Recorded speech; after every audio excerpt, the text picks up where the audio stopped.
So isn't it like kind of contradict? Okay, sorry. There's a verse in the Quran, chapter 33, verse 33.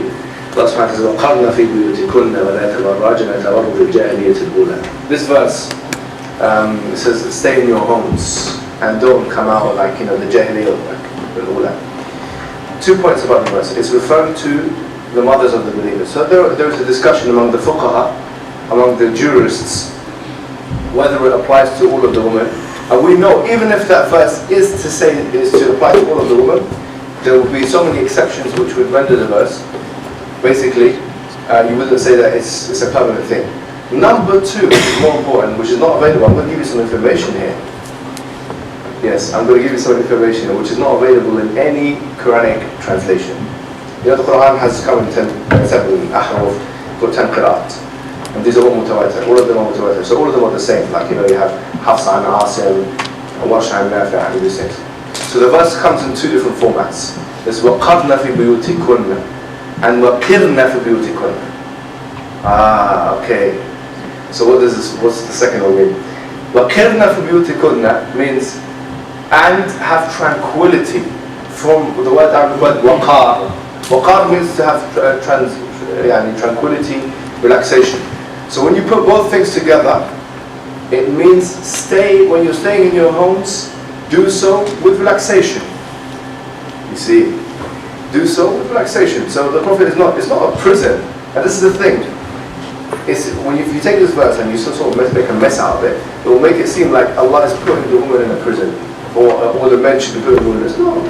The verse says وَقَرْنَ فِي بُيُوتِكُنَّ, but it also says وَقِرْنَ فِي بُيُوتِكُنَّ. There's 2 riwayat in the Muslims.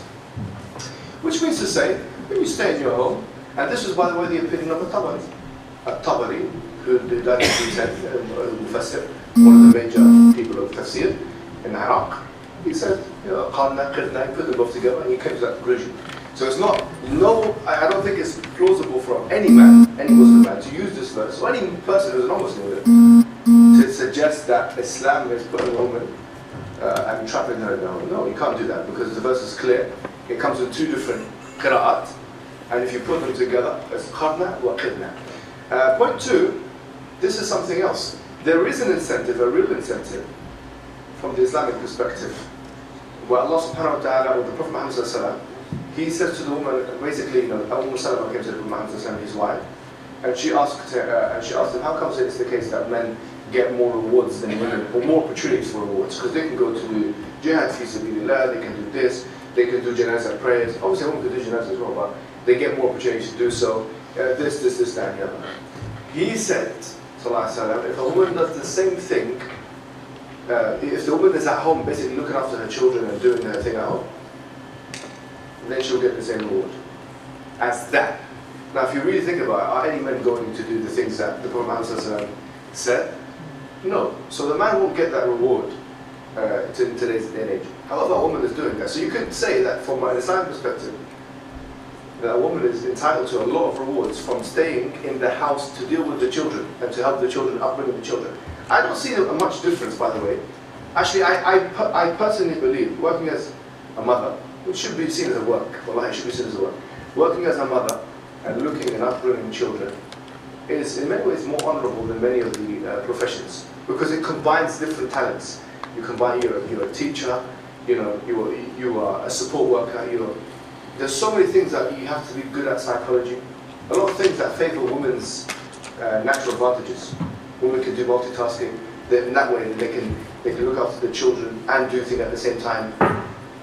This is well known. Yeah, so from that perspective, this is one of the differentiation points of demarcation between feminism and Islam.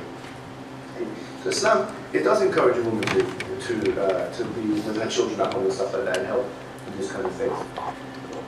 But it doesn't say that women should be trapped in their house. So that's the balance that we should have. And when they're in the house, they should make a comfortable environment for themselves, as the Quran says. Relax at home. It shouldn't be a prison. No. The contrary is mentioned in the Quran. So you can't use that verse to say the thing is a prison. The contrary is true.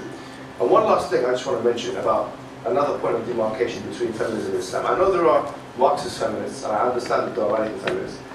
The majority of feminists self-identify as liberal feminists. which means that there is a presupposition, a capitalistic framework. The capitalistic framework is based on free market economics, classical economics, which is based on basically competition. So it follows perfectly, if you're having that presupposition for a woman, in order for her to sort of compete with men, or to be on equal grounding with men, to go out and compete with them in industry. Allah has a different criteria for success. This is their criteria. This is a Western criteria. The idea that you should be making money in order to be successful. The American dream, which ended up being their nightmare in 1929, October 24th, when the Wall Street crash happened and the Great Depression happened over the 30s, it ended up being their nightmare because of greed and capitalism. And it continues to be their nightmare today, where the World Health Organization and Forbes magazine come up together and concluded that Westerners, according to their studies, are the most oppressed. In fact, they counted the 20 most oppressed countries, and 19 of them were, from my memory, were Western countries. Only 1 or 2 of them were African or something. One of them was Arab, maybe one of them was African. But the majority of the depressed countries are. So capitalism hasn't worked for them. It's not the pursuit of happiness. You don't get happiness from capitalism. It's a failed system from that perspective. Yeah?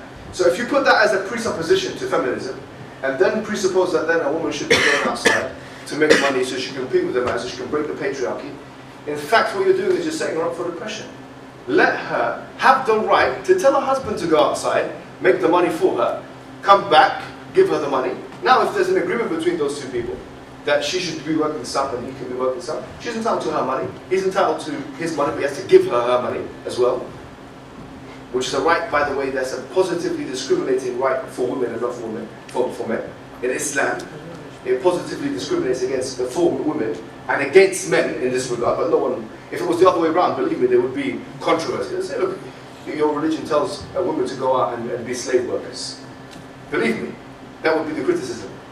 But the opposite is true. We have, as men, we have to go out and make the money, and a woman, if she's working, she gets to keep all that she has.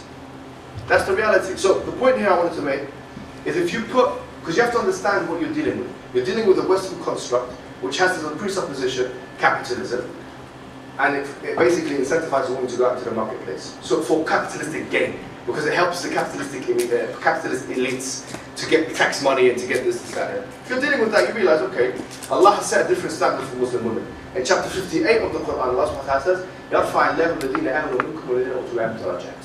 That Allah subhanahu wa ta'ala raises the ones who've been given the knowledge from you, and the ones who have been from you, and the ones who have been given knowledge in degrees. So the two criteria for success in Islam is different from the capitalistic criteria. If a woman goes to the top institute or a big bank, yeah, and she becomes the leader of the bank, what effect will that have in society? Believe me, the maximum she can have is an effect on that internal institution. She will not be able to have an effect on society. That's the problem. So in other words, Islam's equipping women with something which is more powerful than money, which is knowledge.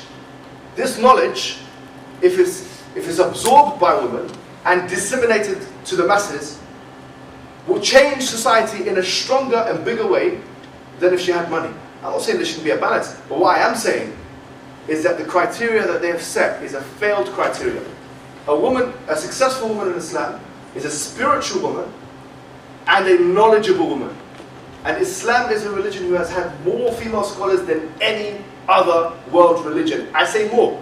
I say Islam is a religion which has had more female scholars, more muhaddithat, more hadith scholars, than even the scholars of Enlightenment and Renaissance. I say therefore, let the Muslim women go back to the thing that was giving them success. Let them be educated. Let them educate themselves, let them become scholars. And then they will be telling men what to do, because they will have to listen to them in that regard. A woman scholar who has the knowledge that a man doesn't have, has the right to give the man that knowledge. But it's not the case that a woman capitalist can tell a man what to do. No. We're seeing it. Hillary Clinton wasn't elected. They're not really going to, you have to understand, the patriarchy will not be broken with a capitalistic strategy. So the Islamic strategy, I think, is stronger for these things. From my personal perspective, I think that if it's implemented by women, not only will rights be given to them, but they will be able to elevate themselves higher than the position of men. They can do that. They have the opportunity to do that. They should take the opportunity. John.